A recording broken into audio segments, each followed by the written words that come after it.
Okay, so now that's cooled for a couple of minutes, kind of cooled to the touch. So I'm going to add some lithium bromide to this.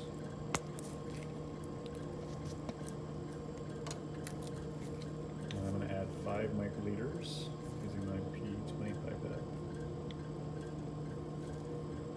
to the flask. And I'm wearing gloves and my personal protective equipment just to be safe with lithium bromide. And I'm just going to give that a swirl to mix it.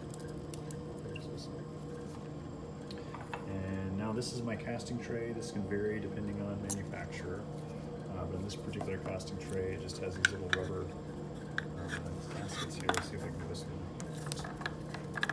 That just slide over the edges.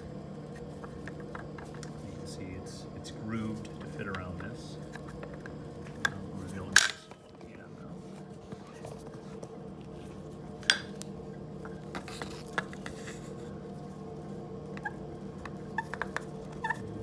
Just kind of squeezes on here, like so. And now the other side, slowly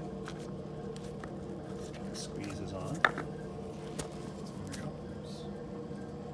And now we've got these little rubber gaskets in place that's going to hold the solution in there.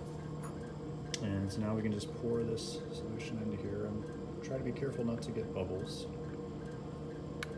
And there we go, there's no bubbles, that's nice. And so we're just going to let this sit and solidify.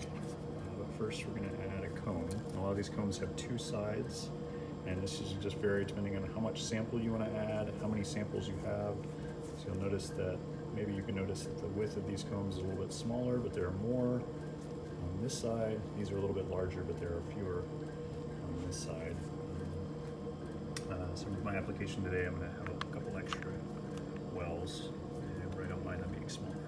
So I'm just going to set that in there, and now we just let this sit for probably around 10 to 15 minutes, and you can see that at that point you'll see that it's solidified.